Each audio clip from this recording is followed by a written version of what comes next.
On this week's edition of the Overtime, we will be taking a look at the Pro Day and an off-season recap for NAU football. Then we dive into the Elite Eight and preview the upcoming Final Four. Finally, a deeper look into Diego Campesano and Oakland Fort's careers as Lumberjacks. All that and more on this edition of the Overtime.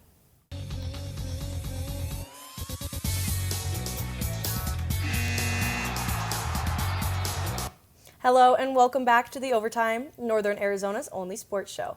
I'm your host, Lydia Schwieters, and today I am joined by Jazelle Contreas. You know, we have never hosted or been on desk together. I know, this will be our first time, and I am so excited to be your co-host today. I am so excited. Now, let's get into it. A new football season is coming. NAU lost some players after this season from the transfer portal and graduating seniors. With this talent leaving, many are wondering how the upcoming season is looking. Jazelle? Well, the Lumberjacks are hoping to achieve a better offensive performance, and with quarterback Ty Pennington returning for another year, he can contribute to bringing a valuable experience back into the offense. Pennington completed 521 of 382 passes for 3,116 yards and 19 touchdowns. He also set a career high with 366 passing yards and 4 total touchdowns at Southern Utah to earn Big Sky Offensive Player of the Week. Lydia, what do you think the offense needs to do to prepare for the next season? Honestly, they're going to be missing a few key players, such as Colby Katzis, who had a dominant season, finishing 8th in the FCS in receiving yards and was named Big Sky Player of the Week after 6 receptions and 3 touchdowns against Cal Poly. And Seth Cromwell, who led the team with 646 rushing yards, unfortunately transferred to JMU. And Lydia, we did see Colby Katzis participating at Pro Day last week. Yeah, that we did. Nearing the corner is the NFL draft, and it is time that NCAA programs put on pro days to give a chance to their student athletes to show their talents in hopes to make it to the big leagues. The NAU football team hosted its annual pro day last week, allowing 6 seniors to showcase their skills in front of NFL scouts from the Arizona Cardinals and the Kansas City Chiefs. Wide receivers Colby Katzis, Isaiah Eastman, Jason Rains, and defensive backs Jalen Wesley, Mikhail Greer, and Quinton Moten participated in various drills to show off speed, agility, and strength. That there's a lot of people that would die to be in the position that I am in, and I just take it. I never take anything for granted, and I just do step by step. I really am appreciative and blessed just to be in the position that I am. With their teammates cheering them on from the sidelines while chasing their dreams of playing in the NFL, there is a chance they get to play alongside other NAU football alumni like the Detroit Lions' Khalil Dorsey and the Indianapolis Colts' Coleman Owen. To know that I even get a chance to do this, it even baffles me at some times. So I could only imagine little Kobe knowing he probably would think I'm a superhero. So. Katzis was one of 3 athletes who came to NAU with Coach Wright from Pittsburgh State. The 2026 NFL Draft will be held in Pittsburgh, Pennsylvania on April 23rd to the 25th. Lydia Schwieters, NAZ Sports. Best of luck to all 6 players who participated in Pro Day. Meanwhile, March Madness heats up and the road to the Final Four is set. Sports reporter Connor Emery has more after the break. You know what, guys? There's a lot of tree branches and dry brush over here. We should probably move the bonfire over there.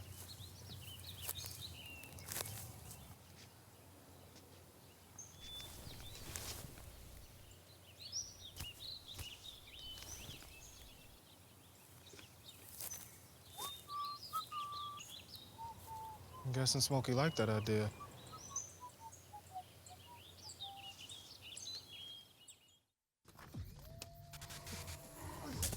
Multiple studies have shown that marijuana can slow both driver reaction and response time, which can be really dangerous. He's here. He's here. Wait. What? I can't drive. Why? I'm high. Oh.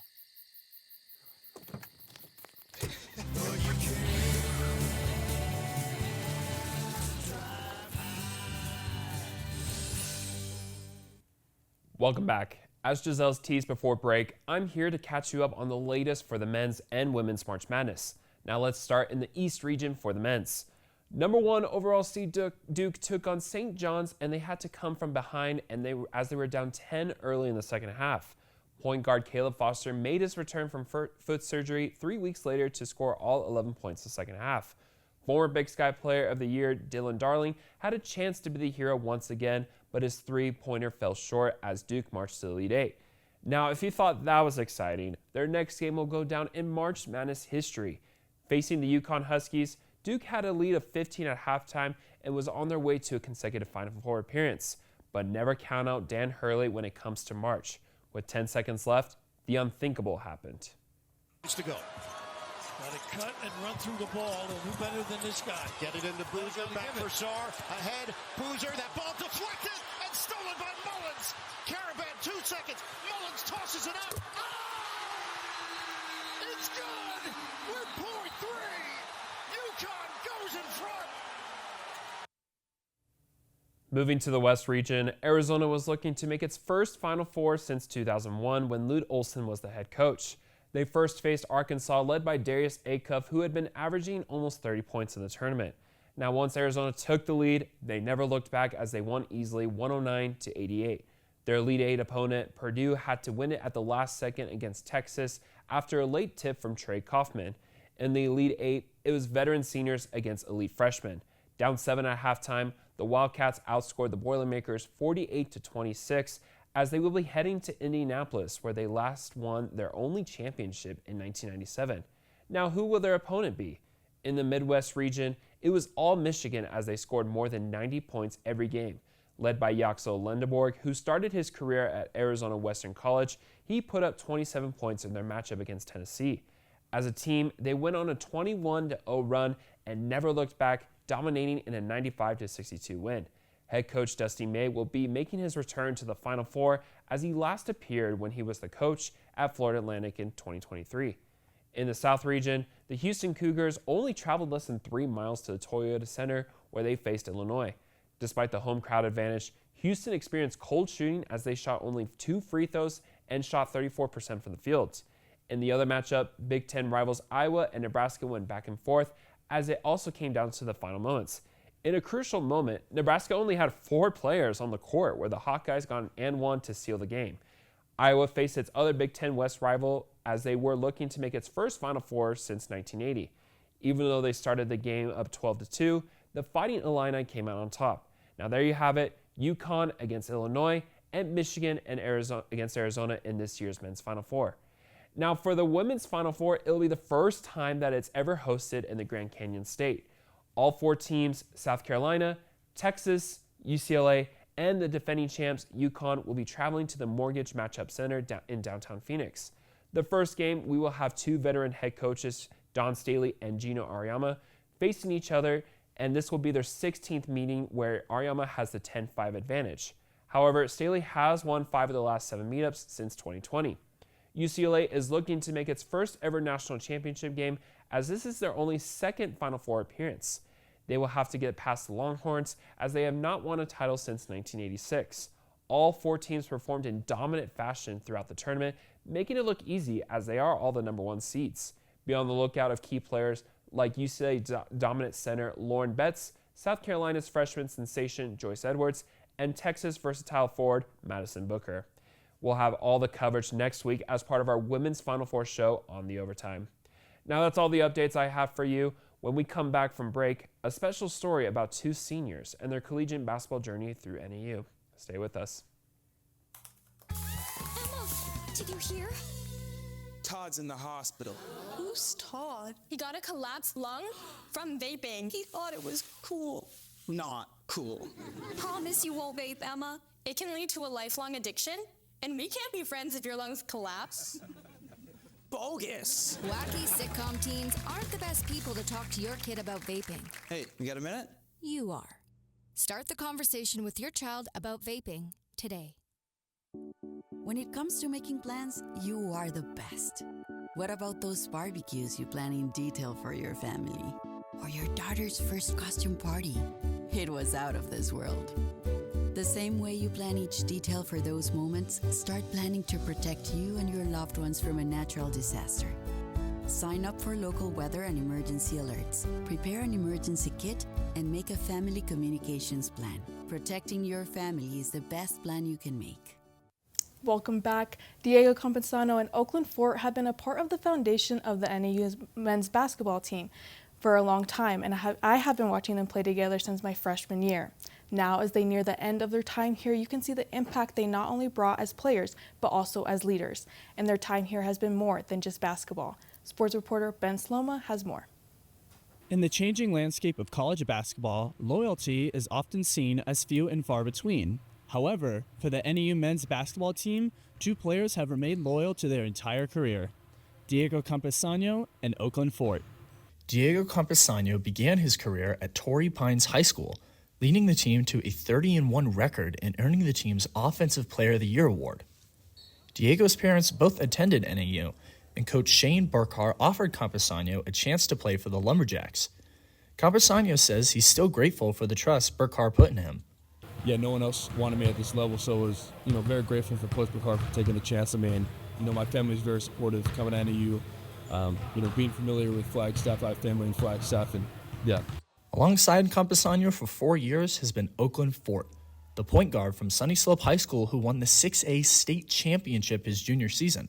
However, Coach Burkhart had recruited Oakland Fort since his sophomore year in 2020, offering Fort a scholarship over a year before any other D1 team. But, Coach Burkhart was there from the time he offered me all the way through, even through certain AAU tournaments, certain circuit games, where I played good, bad, whatever it is. He still, texting my phone, calling my phone, making sure that I knew that he wanted me here. So that was a big piece for me. Not saying the other coaches didn't do that, but just the fact that, he recruited me for so long and just so consistent with it, I think that really helped play into my decision to ultimately come. Fort is most well known across the Lumberjack faithful for his game-winning shot his freshman year in the Big Sky tournament against Eastern Washington, the shot sending the Lumberjacks to the conference semifinals. 3 years removed from the moment, Fort says the shot was not only a monumental moment in his career, but a turning point in the culture of the team as a whole. That shot just sparked so much life into the team, so much joy, so much. We already had such a strong connection from the top guy to the bottom guy, but, just that shot and then the run that we ended up going on ultimately just made us that much closer. I still keep in touch with almost every guy on that team. Like, the shot is obviously awesome, but I just feel like how strong our team became after that, even though we were already strong and connected, was really cool. As both players have continued their careers, the landscape of basketball has rampantly changed, with the transfer portal seeing more and more players exit programs in search of new opportunities. But Coach Burkhart has taken note to Campesano and Fort's decision to stay loyal and swim against the current culture. They're loyal guys, and you use the word culture. They really have maintained our culture as far as the locker room. We didn't finish how we wanted to finish this year, some injuries, some excuses, whatever you want to say to it, but our locker room's always healthy. When you got guys who've been here before with Ryan Abelman, Diego, and Oakland, and hopefully we have a couple more guys next year, but those guys have really saved our culture and as we build forward into our program here. Along with their contributions on the court, Campesano and Fort have mentored the players coming through their program, giving the younger players on the team advice from what they've learned over the years. My message to them has just enjoy the moment, enjoy the right now. It goes by quick. I know everybody says that, but it really does. You were talking about the shot earlier. I feel like I just hit that, a couple months ago, and now I'm a senior. But just enjoy the moment, enjoy the right now. Like you said, times are a little different, but as long as you're staying present, staying in the moment, working your butt off, doing all the things that you know you're supposed to be doing right here and now, then everything that you want will eventually come to you. So, Coach Burkhart expressed his eternal gratitude towards both players, citing them as an example of how loyalty has reaped benefits in producing both valuable players and valuable men. Yeah, well, we have our core values, our mission statement, and we have 4 steps in it. And at the end of the day, to paraphrase all 4 of them is that because you played at NAU, you're a better person. And a lot of times as a coach, you can only influence so many players, but what they have done here most certainly has influenced me. They both have dealt with adversity throughout their career. They're loyal guys. They're going to both be very successful in their life wherever they go. I think what they've done on and off the court, anytime we're involved in a community, our answer is yes, and Diego and Oakland are on the front lines of that.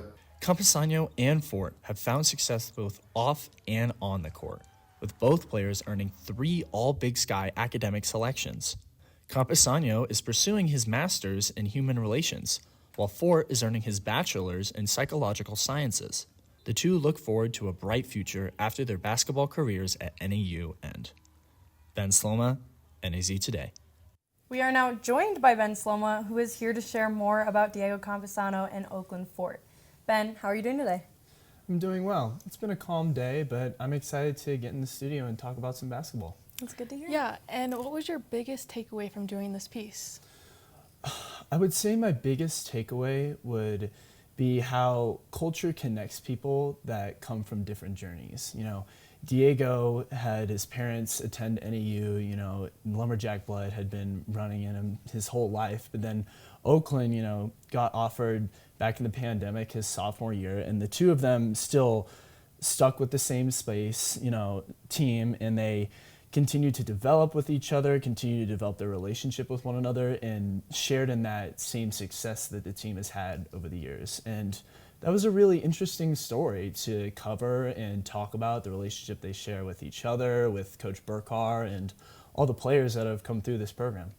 Yeah, and you know, you've been reporting on them this season, and I have as well for a while, and so have you. How do you think the season's going to be next year without those two players, as they've grown to be a key player in the team?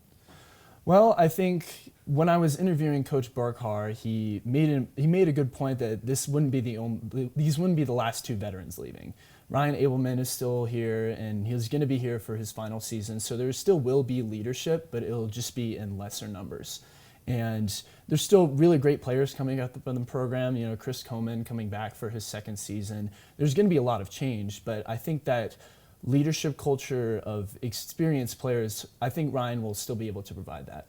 Yeah, and you know, with Ryan staying, and especially like you said, Chris Coleman, and he's very young. He's going into his sophomore year. How do you see his career kind of panning out in front of him, especially as a Lumberjack? Well, I talked to Coach Burkhar in that interview, and he had spoken about how he wanted his goal for Chris was to play another year at NAU. Obviously, he's a very talented kid. You know, next year, who knows where he could end up or what he could be doing.